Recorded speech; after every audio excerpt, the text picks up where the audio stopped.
everybody. I'm Allie, and this is Allie G Reads, and welcome back to my channel. Today I'm going to be talking about some more mysteries and thriller recommendations. I read quite a bit, so I have a lot to go around. I'm still reading some. So I have some older ones, some classics, and a couple new ones, and one I actually just finished, but because it's fresh in my head, I'm going to add it.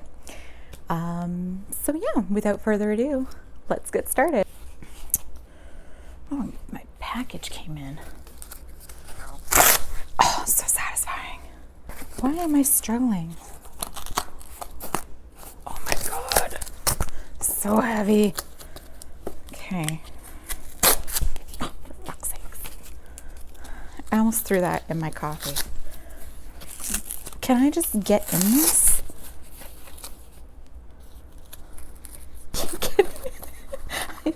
I just want my vinyl. Okay, come on. There we go. Oh, that's so beautiful. Oh my God.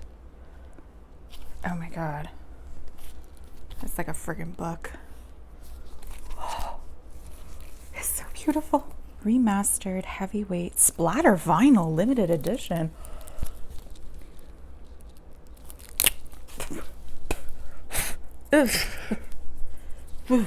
Three I'm waiting for. So I can't wait. I can't wait. I have to open it. I'm sorry. I'm sorry, everybody. I just have to. Oh my God.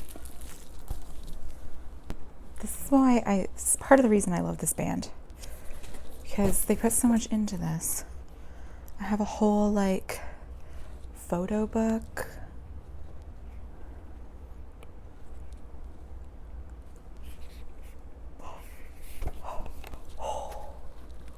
I want to see what this vinyl looks like.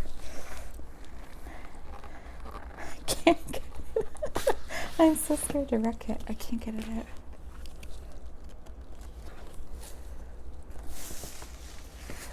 Oh, damn.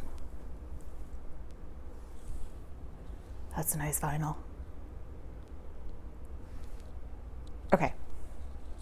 Worth it. Worth it. Now that that's done, I can get into books. So the first book I'm going to recommend is a classic. This book took me a really long time to find. It's A Kiss Before Dying by Ira Levin. This is like a classic. When was this published? And this is like an old, the first page just fell out. Cool. 1954.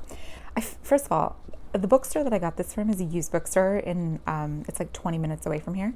And there's like a basement where they used to keep the true crime section. There's like a bucket catching the water. It's like a creepy, stereotypical basement. And I was on the hunt for a bunch of books, and I always look out there and I always find these books. And this is hidden on a shelf in a basement of a used bookstore. And it was like $5 or something. So I grabbed it. But anyway, in classic Ira Levin fashion, he's the person that wrote Rosemary's Baby originally. This book it's one of those things you kind of know what's happening, but then it turns and then you don't know what's happening. Basically, this is about a guy who is with this girl. We know the story. We know what's happening. And he feels like there's no way out of this relationship, so he kills her. But then he thinks he got away with it. But then someone feels like this was a murder and there was more to the story. So it becomes like a psychological game of cat and mouse. It's really good if you like the cat and mouse type books. But again, it's one of those things you know the murder had happened,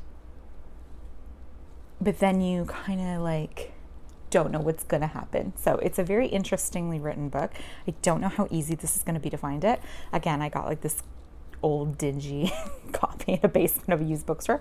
But if you can get a hold of it, definitely read it. It's a really, really good classic suspense. I'm going to be honest about the second book. I don't totally remember this one. I remember it's about brothers You can't see the title. Like, it's kind of like this bright yellow, but the title's actually, can I change it? Can you see it without the light? Yeah, it kind of flicked there. It's called Gone for Good by Harlan Coben. It's like embossed in the cover, so you can't really see it. And that's how you feel reading it. So it's about two brothers, and one of the brothers gets accused of murder, and then he vanishes completely. And then the younger brother is determined to find out what happened to his brother. And then he feels like he found him and that he's alive. So you're going through these like clues, and then these secrets come up. And I remember reading this in one sitting. And I remember, you think you get the resolve, and then it does that thing where it hits you at the very last sentence of the book, much like in Then There Were None. The very last sentence of the book, you're like, fuck, it's so good. It's a really good fast-paced thriller, and it's one of Harlan Coben's first. A lot of people know him from, he's been writing for years, but a lot of people know him from The Stranger because it got adapted to a Netflix show. But this is a really, really, really good fast-paced thriller, especially if you like thrillers about like hidden, buried secrets and from the past and family tie secrets. You'll really like this one. Another book I read fairly recently, but still good, The ABC Murders by Agatha Christie. This is my second favorite Agatha Christie book so far. I am trying to read as many as I can this year, but I've hit a wall, I think, so I'm taking a break. This one is interesting because you're following a serial killer that is taunting Poirot with letters about his crimes, much like the Zodiac ended up doing. Like, it has those kinds of feelings to it. And it has that interesting plot where a woman that's her first name and last name begin with A, and she's killed in Andover. And then there's Betty Barnhart in Bexhill and Carmichael Clark in Churchton. So there's like a pattern that's happening. It was a really, really good fast-paced thriller, and I never guess the ending in Agatha Christie books. And even when you get the reveal, you're like, didn't even think about that.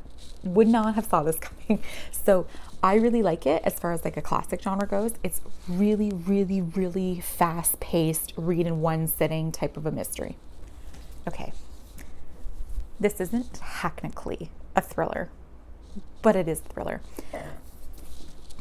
It's Verity by Colleen Hoover. I talked about this in my Best of 2020 video. It is so good. It's a one sitting read again, and it does have this kind of like twist at the very, there's a couple twists actually. But then you kind of get these creepy vibes in it as well. And unreliable narrator vibes as well. So this is about, what's her name? Lowen. She's a young author, and she's kind of down on her luck, and she gets approached by this man whose wife is an author, a very famous author named Verity, and she writes mysteries. And Lowen is hired to ghostwrite the rest of Verity's series while she's in a vegetative state, coma. And then Lowen begins to go through her papers to try to find the drafts where she can pick up from the story. And then she finds these letters she probably shouldn't have found, these diaries that kind of change what everybody thought about Verity. And then it turns into like all this weird, creepy stuff starts happening, and Lowen's got to figure out what the hell is going on. This is a really good book. I know a lot of people don't like it, and I can see why some people don't like it, but this is one of those books that is very hate or love. So give it a try, especially for twist endings. Like if you're just really into like fast-paced plot points and plot twists, this is a really good book in my opinion. A lot of people know about this book, but I'm going to recommend it because I did finish it in like 2 sittings. The Guest List by Lucy Foley. This is really well known and it's a bestseller, and it's probably going to be adapted, let's be honest. She has another book called The Hunting Party, and it's virtually the same, in my opinion. But I did like this one better. But at the same time, I was like, I don't know. I guess I could say I have mixed feelings about this. I like closed room mysteries, and everybody's trapped on this island for this wedding, and someone's dead, and you have to figure out who did it. Much like Clue. I love that game and the movie. But so it does have these like Clue vibes to it, but at the same time, like when I got to the reveal, I wasn't like blown away, and it kind of takes a while to get there. But again, I read it in 2 sittings. So that does say something about the plot, that it was enough to keep me in. I wanted to keep reading. I wanted to find out what happened. And a lot of people really, really, really do like this one. So I'm going to recommend it anyway. This is kind of like, I call it like a book club mystery. Generally, most people will like it.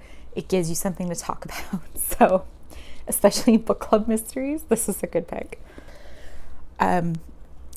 Every time I think of like a mystery thriller video, or when I'm preparing for my videos, I try to think of books that will kind of satisfy a bunch of different audiences. So like the book club pick, like the classics, people that like reading classics.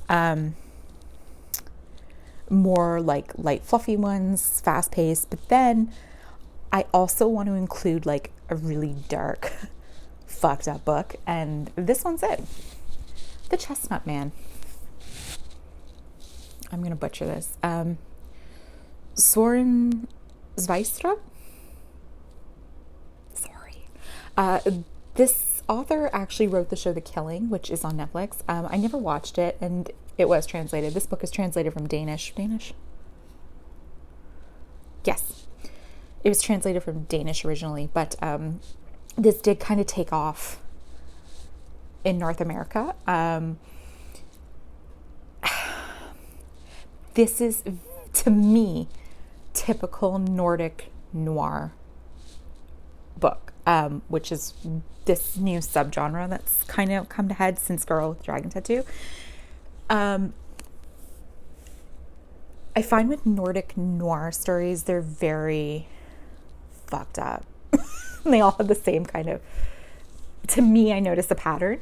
But they're pretty enjoyable, but they're fucked up. So you have to like fucked up stuff.